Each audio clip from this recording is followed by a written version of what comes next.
Hello दोस्तों, नमस्कार। बात कर लेते हैं आज की दिन भर की सारी बड़ी खबरों की, जहां सबसे पहले आपको बताएंगे बांग्लादेश में क्या कुछ होने वाला है बड़ा। भारत के राजनयिकों के परिवार बुलाए गए वापस। दोस्तों बताएंगे कैसे पाकिस्तान वाली लिस्ट में भारत के लिए बांग्लादेश भी हो गया शामिल। तो वहीं दोस्तों चुनाव से पहले बांग्लादेश में तारिक रहमान की फील्डिंग हो गई क्या सेट। ढाका से मिले दो सबसे बड़े संकेत। वहीं आपको बताएंगे क्या भारत के लिए जंग लड़ेगा यूएई, जैसा कि पाकिस्तान और सऊदी के बीच में हुआ रक्षा समझौता कि एक पर वॉर माना जाएगा, दोनों पर अटैक। क्या कुछ ऐसा ही होने वाला है भारत और यूएई के बीच। दोस्तों साथ ही साथ आपको बताएंगे आखिर ये 3+1 क्वाड क्या है। भारत के खिलाफ खड़ी हुई पाकिस्तान वाली तिकड़ी काउंटर करने के लिए इंडिया संग आई है चौकड़ी, क्या है जानकारी। साथ ही साथ बताएंगे इजराइल ने संयुक्त राष्ट्र की इमारत पर चलवा दिया बुलडोजर। दोस्तों कहा यह ऐतिहासिक दिन, अब हमें मुक्ति मिली है। जी हाँ, देखता रह गया संयुक्त राष्ट्र का संघ। वहीं तालिबान में दो फाड़ हक्कानी और अंकुशजादा की लड़ाई में कैसे चीन बना निशाना। दोस्तों आनन फानन में चीन को जारी करना पड़ गया बयान। तो वहीं आपको बताएंगे दोस्तों घरेलू खबरों में, जहां बंगाल में चुनाव से पहले मच गई खलबली। ममता बनर्जी के गढ़ में बीजेपी ने भेजे बाहरी नेता। क्या है अमित शाह मोदी जी का प्लान। दोस्तों सारी जानकारियां एक एक करके आपको विस्तार से बताएंगे। बस आप हमेशा की तरह वीडियो के लास्ट तक बने रहेगा। और खबरों में आगे बढ़ने से पहले अपने देश भारत का पुरजोर समर्थन करते हैं, मानते हैं कि अपना भारत और भारतीय सेना महान है। तो वीडियो को लाइक करके चैनल को सब्सक्राइब करके बेल आइकन दबा के कमेंट में जय हिंद अवश्य कहिएगा। बात करते हैं पहली सबसे बड़ी खबर की, जहां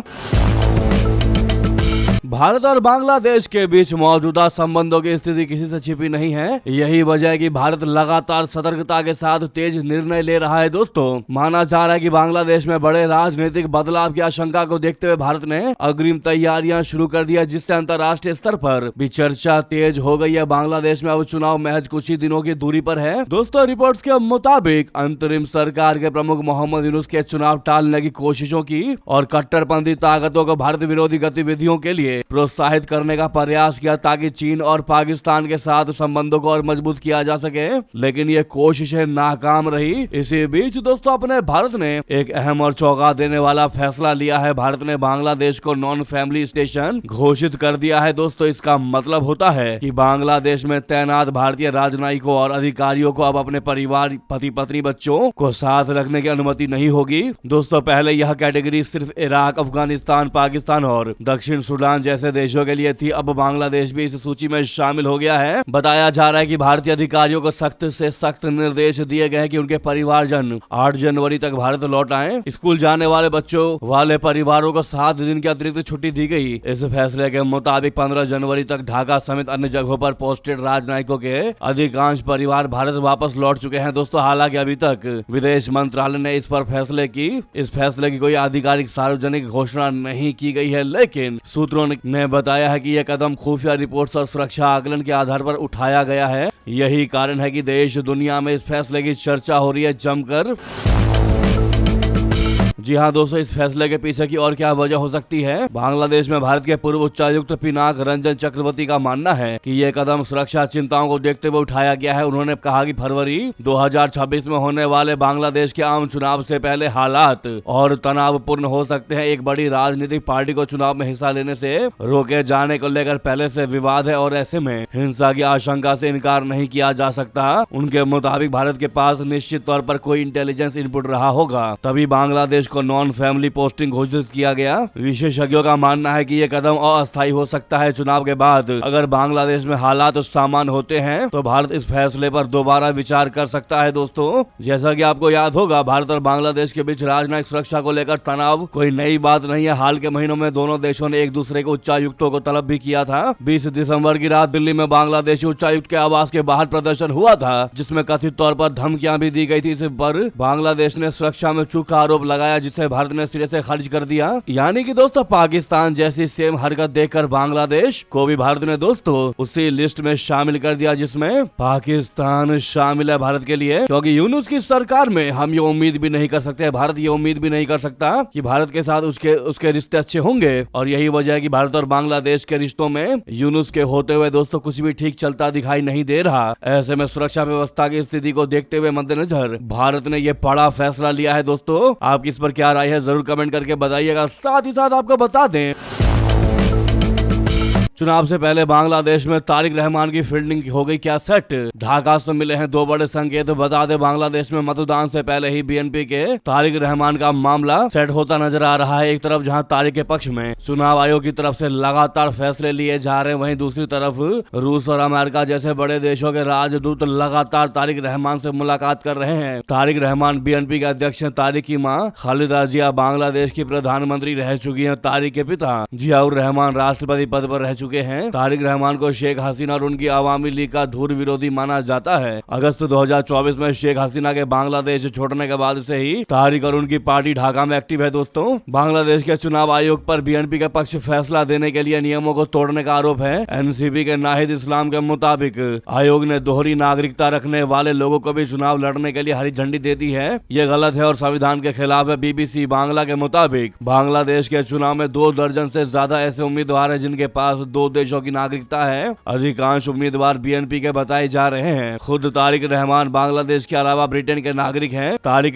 रहमान बांग्लादेश की 2 सीटों से चुनाव लड़ रहे हैं। दोस्तों, वहीं जनवरी 2026 में चीन, रशिया और अमेरिका के राजदूत तारिक रहमान से अलग अलग मीटिंग कर चुके हैं। ये दूसरा संकेत है। जी हाँ, इस मीटिंग को इन राजदूतों को साधने के रूप में देखा जा रहा है। वहीं हाल के दिनों में बीएनपी ने भारत से भी अपने रिश्ते सुधारे हैं। यही वजह है कि जब खालिदा जिया का निधन हुआ तो भारत के विदेश मंत्री जयशंकर जी उन्हें श्रद्धांजलि देने ढाका गए थे। अब बात करते हैं अगली और बेहतरीन खबर की, जहां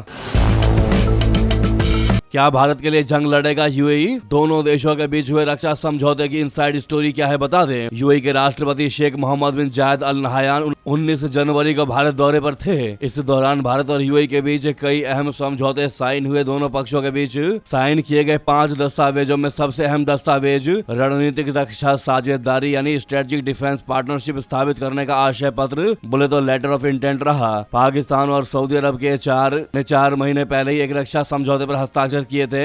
इसके मुताबिक दोनों देशों में से किसी एक देश पर अगर कोई अटैक करता है तो उसे दूसरे देश पर हमला माना जाएगा। ऐसे में दोस्तों ये सवाल उठ रहा है कि क्या भारत यूएई के बीच भी कोई ऐसा ही समझौता हुआ है क्या? इसे जानने के लिए पहले समझते हैं कि लेटर ऑफ इंटेंट क्या होता है। दोस्तों, लेटर ऑफ इंटेंट यानी एलओआई एक औपचारिक दस्तावेज होता है जिसमें 2 पक्ष किसी संभावित समझौते को लेकर अपनी शुरुआती मंशा और सोच को लिखित रूप में बताते हैं। यह अंतिम कानूनी समझौते से पहले का एक शुरुआती कदम होता है। इसमें समझौते की मुख्य शर्तें, काम का दायरा, समय सीमा और दोनों पक्षों की अपेक्षाएं शामिल होती हैं। लेटर ऑफ इंटेंट का मकसद ये साफ करना होता है कि दोनों पक्ष किन बातों पर सहमत है ताकि आगे चलकर किसी तरह की गलतफहमी ना हो। आमतौर पर यह कानूनी रूप से बाध्यकारी नहीं होता, लेकिन यह भविष्य के समझौते के लिए एक रोड मैप की तरह काम करता है। 2 दिन पहले भारत और यूएई ने रक्षा, अंतरिक्ष और निवेश जैसे क्षेत्रों में सहयोग के लिए एलओआई पर साइन किए हैं। दोस्तों, भारत और यूएई ने जिस एलओआई पर साइन किया है उसका मकसद भविष्य में एक औपचारिक समझौता तैयार करना है। ये समझौता दोनों देशों के बीच पहले से चल रहे सेना अभ्यास, सेना प्रमुखों के आपसी दौरे और रक्षा क्षेत्र में सहयोग को और मजबूत करेगा। तो वहीं आपको बता दें बड़ी जानकारी,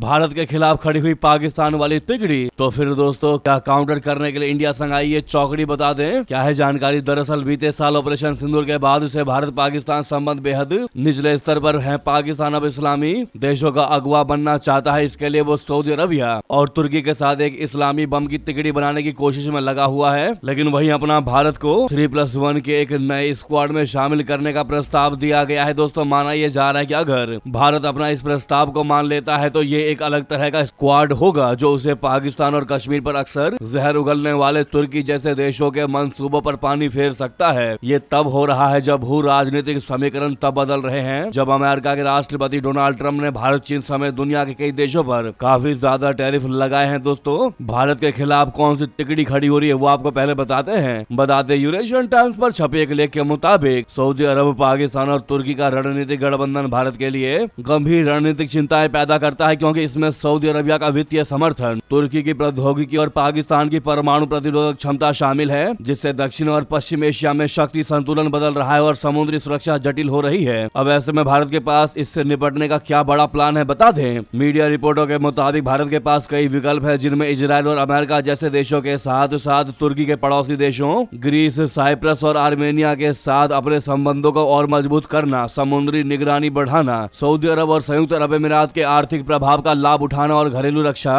क्षमताओं को बढ़ाकर अधिक जटिल क्षेत्रीय सुरक्षा परिदृश्य के लिए तैयार रहना शामिल है। दोस्तों आपको बता दें कि ग्रीस, साइप्रस और इजराइल ने दिसंबर 2025 के अंत में 2026 त्रिपक्षीय सैन्य सहयोग योजना पर हस्ताक्षर किए, जिससे आगामी वर्ष के लिए रक्षा संबंधों को और मजबूत करने की औपचारिक पुष्टि हुई। इस योजना का मुख्य उद्देश्य संयुक्त वायु और नौसैनिक अभ्यास, रणनीतिक संवाद, विशेष मानव रहित प्रणाली और इलेक्ट्रॉनिक युद्ध की ट्रेनिंग और विशेषज्ञता का आदान प्रदान करना है, ताकि पूर्वी भूमध्य सागर जैसी क्षेत्रीय स्थिरता को मजबूत किया जा सके। इजराइल, ग्रीस और साइप्रस ने भारत को औपचारिक रूप से 3+1 शिखर सम्मेलन और रणनीतिक मंच में शामिल होने के लिए न्योता दिया है। भारत के इन तीनों देशों के साथ पहले से ही बेहद घनिष्ठ संबंध है। दोस्तों 3+1 ढांचा इजराइल, साइप्रस, ग्रीस 3 और अमेरिका +1 को शामिल करता है, जो इसे एक नए तरह का क्वाड बनाता है। ये ऊर्जा, सुरक्षा, रक्षा, आतंकवाद विरोधी और आर्थिक सहयोग पर केंद्रित है। मध्य पूर्व और दक्षिण एशिया में चल रहे भू राजनीतिक बदलावों के बीच क्या भारत इस गठजोड़ में शामिल होगा, ये आने वाले समय की बात है। अगली खबर की बात करते हैं, जहां पर इजराइल ने संयुक्त राष्ट्र की इमारत पर चलवा दिया बुलडोजर। दोस्तों कहा यह ऐतिहासिक दिन, अब हमें जाकर मुक्ति मिली है। जी हां, देखता रह गया संयुक्त राष्ट्र मंच। यूएन के इस दफ्तर पर इजराइल ने चलवा दिया बुलडोजर। दोस्तों इजराइल ने पूर्वी यरूशलेम के एम्यूनिशन हिल पर स्थित संयुक्त राष्ट्र राहत कार्य एजेंसी बोले तो UNWRA के कार्यालय को बुलडोजर से गिराना शुरू कर दिया है। इस कार्यालय को फलस्तीनियों की सहायता के लिए बनाया गया था। इजराइल ने इसे ऐतिहासिक दिन बताया है और कहा है कि उसे आज इस कार्यालय से मुक्ति मिल रही है। संयुक्त राष्ट्र राहत और कार्य एजेंसी ने एक्स पर कहा कि इजरायली सेना ने संयुक्त राष्ट्र कार्यालय के कर्मचारियों के उपकरण जब्त कर लिया और उन्हें शेख जर्राह इलाके में स्थित इमारत से जबरन बाहर निकाल दिया। पोस्ट में कहा गया कि ये न केवल UNWRA और उसके परिसर पर अभूतपूर्व हमला है, बल्कि यह अंतर्राष्ट्रीय कानून और संयुक्त राष्ट्र के विशेषाधिकारों का भी गंभीर उल्लंघन है। इजरायल और लंबे समय से UNWRA की आलोचना करता रहा है, क्योंकि उसका कहना है कि ये फलस्तीन समर्थक है। इजरायल ने समूह पर हमास से संबंध रखने का भी गंभीर आरोप लगाया है, जिसे संयुक्त राष्ट्र एजेंसी ने पूरे तरीके से नकार दिया है। इजरायल के विदेश मंत्रालय ने कहा कि यह कार्रवाई उस नए कानून के तहत की गई है, जिसके तहत आतंकवादी समूहों और हमास से संबंध रखने के आरोप में संगठन पर प्रतिबंध लगाया गया है। जी हाँ दोस्तों, तो वहीं आपको बता दें, अमेरिका को काउंटर करने के लिए चीन से दोस्ती, लंदन में 10 गुना बड़ी चीनी एम्बेसी को मिली मंजूरी। दोस्तों ब्रिटेन सरकार ने चीन को लंदन में एम्बेसी बनाने की मंजूरी दे दी है। ये यूरोप में चीन की सबसे बड़ी एम्बेसी होगी। हालांकि इस फैसले का ब्रिटेन और अमेरिका के नेताओं ने विरोध किया है। इनका कहना है कि चीन इसे जासूसी गतिविधियों के लिए इस्तेमाल कर सकता है। यह फैसला ऐसे समय आया है दोस्तों जब ग्रीनलैंड को लेकर अमेरिका और यूरोप के बीच तनाव बढ़ा हुआ है। ट्रंप ने ग्रीनलैंड का समर्थन करने की वजह से ब्रिटेन समेत यूरोप के 8 देशों पर 1 फरवरी से 10% टैरिफ लगाने का ऐलान किया है। नया दूतावास करीब 55,000 वर्ग मीटर में बनेगा, जो चीन के मौजूदा लंदन दूतावास से लगभग 10 गुना बड़ा होगा। चीन लंदन में टावर ऑफ लंदन के पास स्थित ऐतिहासिक रॉयल मिंट कोर्ट में नया दूतावास बनाना चाहता है। यह करीब 200 साल पुरानी है। पहले यहाँ ब्रिटेन की रॉयल मिंट हुआ करती थी, जहाँ 1967 तक सिक्के बनाए जाते थे। चीन ने यह जमीन साल 2018 में करीब 25 करोड़ 50 लाख पाउंड में खरीदी थी, लेकिन स्थानीय निवासियों, सांसदों और हांगकांग समर्थकों के विरोध के चलते ये योजना 3 साल तक अटकी रही। साल 2022 में लोकल काउंसिल ने दूतावास के प्रस्ताव को खारिज कर दिया था। अब ये मंजूरी ऐसे समय मिली है दोस्तों जब ब्रिटेन के प्रधानमंत्री कीर स्टारमर इस महीने चीन की यात्रा पर जाने वाले हैं। साथ ही साथ आपको बता दें सबसे बड़ी खबर, चीन ने अफगानिस्तान की तालिबान सरकार से अपने नागरिकों, परियोजनाओं और संस्थानों की सुरक्षा सुनिश्चित करने के लिए प्रभावी कदम उठाने का मंगलवार को आग्रह किया। यह अपील काबुल में एक चीनी रेस्टोरेंट में हुए घातक विस्फोट के बाद की गई। सरकारी समाचार एजेंसी शिन्हुआ के मुताबिक सोमवार को हुए इस विस्फोट में 20 लोगों की मौत हो गई। इस हमले की जिम्मेदारी इस्लामिक स्टेट ने ली है। चीन के विदेश मंत्रालय के प्रवक्ता गुओ जियाकुन ने यहाँ एक संवाददाता सम्मेलन में बताया कि इस विस्फोट में एक चीनी नागरिक की मौत हो गई, जबकि 5 अन्य घायल हुए। उन्होंने कहा कि जान गंवाने वाले लोगों के प्रति चीन गहरी संवेदना व्यक्त करता है और घायलों के प्रति हार्दिक सहानुभूति प्रकट करता है। गुओ ने बताया कि चीन ने अफगान अधिकारियों के समक्ष तत्काल आपत्ति दर्ज कराई और उनसे घायलों को बचाने व उनका इलाज सुनिश्चित करने, चीनी नागरिकों, परियोजनाओं और संस्थानों की सुरक्षा करने, हमले की गहन जांच करने तथा दोषियों को शीघ्र न्याय के कटघरे में लाने के लिए हर संभव प्रयास करने का आग्रह किया है। उन्होंने कहा कि बीजिंग आतंकवाद के हर रूप की कड़े शब्दों में निंदा करता है और उसका का दृढ़ विरोध करता है। साथ ही साथ चीन जो है वो अफगानिस्तान और क्षेत्रीय देशों के साथ मिलकर सभी प्रकार के आतंकवाद और हिंसक गतिविधियों के खिलाफ लड़ाई का समर्थन करता है। जी हाँ दोस्तों, साथ ही आपको बता दें आखिरकार रशिया ने अमेरिका के सुर में सुर क्यों मिलाया दोस्तों, कह दिया कि डेनमार्क का हिस्सा नहीं है ग्रीनलैंड। जी हाँ दोस्तों, सही सुना आपने। बता दें रशिया के विदेश मंत्री सर्गेई लावरोव ने ग्रीनलैंड को डेनमार्क का प्राकृतिक हिस्सा मानने से इनकार कर दिया है। इसके साथ ही एक प्रेस वार्ता में लावरोव ने दावा किया कि रूस किसी के अधिकार को चुनौती नहीं देता, लेकिन खुद को भी नजरअंदाज करने की अनुमति नहीं दे सकता। अमेरिका भी ग्रीनलैंड पर डेनमार्क के अधिकार को खारिज कर चुका है। अमेरिकी राष्ट्रपति डोनाल्ड ट्रंप ने कहा कि उनका देश डेनमार्क पर अधिकार से कम कुछ भी स्वीकार नहीं करेगा। रूसी डिप्लोमेसी के 2025 के परिणामों पर आयोजित कॉन्फ्रेंस में लावरोव ने पश्चिम के भीतर संकट की प्रवृत्तियों के बारे में बात की, जिसमें ग्रीनलैंड जो है वो इसका नवीनतम उदाहरण है, क्योंकि ये नाटो के भीतर भी बहुत ज्यादा तनाव पैदा कर रहा है। उन्होंने कहा कि पिछले एक दशक से पश्चिम देश अंतर्राष्ट्रीय कानून के मूल स्वरूप का सक्रिय रूप से विरोध कर रहे हैं। उन्होंने कहा कि रशिया ग्रीनलैंड के आसपास की गंभीर भू राजनीतिक स्थिति पर नजर रख रहा है। लावरोव ने आगे कहा कि रशिया ग्रीनलैंड के मामले में दखल देने में दिलचस्पी नहीं रखता है और वॉशिंगटन जानता है कि रशिया की ग्रीनलैंड पर कब्जा करने की कोई योजना भी नहीं है। उन्होंने कहा कि उनके विचार से ग्रीनलैंड डेनमार्क का प्राकृतिक हिस्सा नहीं है। लावरोव के अनुसार ये ना तो नॉर्वे का प्राकृतिक हिस्सा था और न ही डेनमार्क का। ये एक औपनिवेशिक जीत का हिस्सा है। ये दूसरी बात है कि अभी वहाँ के लोग इसके आदी हो चुके हैं और असहज की जगह सहज महसूस करते हैं। इसके साथ ही उन्होंने रशिया की ताकत पर बात की और चुनौती भरे अंदाज में कहा कि रूस किसी को भी अपने कानूनी अधिकारों की अनदेखी नहीं करने देगा। उन्होंने कहा कि रूस हमेशा अपने हितों की रक्षा करेगा, किसी के भी कानूनी अधिकारों को चुनौती नहीं देगा, लेकिन वो अपने कानूनी अधिकारों को भी हल्के में नहीं लेने देगा। जी हाँ दोस्तों, वहीं रूसी विदेश मंत्री सर्गेई लावरोव ने कह दिया कि ब्रिटेन के आगे से हटेगा ग्रेट। जी हाँ, ग्रेट ब्रिटेन के आगे से ग्रेट हट जाएगा। दोस्तों, ग्रीनलैंड विवाद के बीच रशिया ने यह चौंकाने वाला प्रस्ताव रखा। उन्होंने अब ब्रिटेन के नाम पर ही सवाल खड़ा कर दिया। रूस के विदेश मंत्री सर्गेई लावरोव का कहना है कि ब्रिटेन को अब खुद को ग्रेट ब्रिटेन कहलाने का कोई हक नहीं है और उसे सिर्फ ब्रिटेन कहा जाना चाहिए, क्योंकि ग्रेट ब्रिटेन दुनिया का इकलौता देश है जो खुद को आधिकारिक तौर पर ग्रेट कहता है। उन्होंने ये टिप्पणी उपनिवेशवाद बोले तो कॉलोनियलिज्म के संदर्भ में की। जी हाँ दोस्तों, वहीं आपको बता दें डेनमार्क के सांसद ने ट्रंप को दी बड़ी चेतावनी। कहा अगर ट्रंप ने ग्रीनलैंड पर हमला बोला तो युद्ध होगा। जी हाँ, ग्रीनलैंड को लेकर अमेरिका और डेनमार्क के बीच तनाव और ज्यादा बढ़ चुका है। डेनमार्क के सांसद रासमुस ज़ारलोव ने चेतावनी दी है कि अगर अमेरिकी राष्ट्रपति डोनाल्ड ट्रंप ग्रीनलैंड पर हमला करते हैं तो ये सीधी जंग मानी जाएगी। CNN से बातचीत में ज़ारलोव ने कहा कि अगर अमेरिका ग्रीनलैंड पर हमला करता है तो ये युद्ध होगा और हम एक दूसरे के खिलाफ लड़ेंगे। हमें पता है कि अमेरिका हमसे ज्यादा ताकतवर है, लेकिन अपनी जमीन और अपने लोगों की रक्षा करना हमारा कर्तव्य है। इससे पहले मंगलवार को डोनाल्ड ट्रंप ने कहा था कि वो दावोस में विश्व आर्थिक मंच के दौरान ग्रीनलैंड को लेकर विश्व नेताओं से बातचीत करेंगे। उन्होंने यह भी दावा किया कि डेनमार्क ग्रीनलैंड की रक्षा करने में सक्षम नहीं है। ट्रंप ने पत्रकारों से कहा कि हमें ग्रीनलैंड चाहिए। डेनमार्क के लोग अच्छे हैं, लेकिन वे वहां जाते तक नहीं और उसकी रक्षा नहीं करते। वहीं डेनमार्क की प्रधानमंत्री मेटे फ्रेडरिक्सन ने ट्रंप के बयानों पर प्रतिक्रिया देते हुए साफ साफ कह दिया है कि डेनमार्क